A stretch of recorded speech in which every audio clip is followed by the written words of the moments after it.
Hello வணக்கம். BSc agri படிச்சிருக்கீங்களா? அதாவது விவசாயத்தை பற்றி படிச்சிருக்கீங்களா?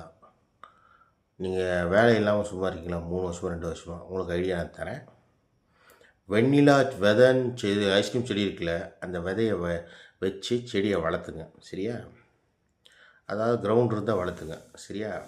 வளர்த்தி வருஷத்துக்கு 100 கிலோ 200 கிலோ வர மட்டும் 300 கிலோ அந்த மாதிரி அளவுக்கு மட்டும் வளர்த்து விற்றுருங்க. சரியா? இந்தியாவில் விற்றாலும் சரி, தமிழ்நாட்டுக்குள்ளே விற்றாலும் சரி, வருமானம் நிறைய வரும். சரியா? அதுக்கப்புறம் வீட்டுக்குள்ளேயே இந்த ஃபாரஸ்ட் ஸ்டைலில் என்ன சொல்கிறது, பாட்டிலில் வச்சு வளர்த்துனாலும் சரி, இல்லை அந்த மாதிரி ஏகப்பட்ட டெக்னிக்கு வச்சு செடி வளர்த்தலாம். சரியா? அதுக்கப்புறம் அக்ரி முடித்து படித்தவங்களுக்கு இன்னொரு ஐடியா கொடுக்குறேன். ரோஜா செடி வளர்த்துனா அதோட அந்த இலவசமாலாம் கொடுக்கக்கூடாது. அது ஏன் கொடுக்குறோன்னு சொல்கிறேன்னா, ரோஜா செடியை வளர்த்துனா நீங்கள் 10 லவரை சேர்த்து வைக்கணும். சரியா? அப்படின்னா தான் ரோஜா செடியை வளர்த்தணும். சரியா? ரோஜா ஃப்ரீயாக கொடுக்கக்கூடாது.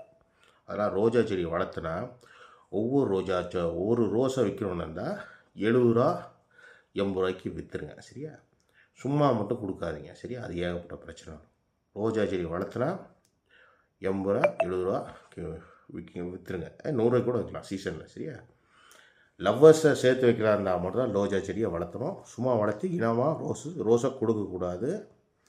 அப்படி ரோஸை கொடுத்தா உங்களுக்கு பிரச்சனை வருதா, ரோஸை வாங்குறவங்க தான் பிரச்சனை வரும். அது என்ன கதைன்னு நீங்களே கண்டுபிடிச்சவங்க, நான் சொல்ல மாட்டேன். ஸோ ரோஜாவை பூ வளர்த்துறவங்க ரோஜா செடியை திருடாதீங்க, உங்களுக்கு தான் பிரச்சனை வரும். ஸோ ரோஜா செடியை அப்படியே பிடுங்கினாலும் 50 60 70 அவங்கள்ட்ட காசை கொடுத்துருங்க. சரியா? ரோஸை மட்டும் என்றைக்கும் ஓசியில் பிடுங்கக்கூடாது. சரியா?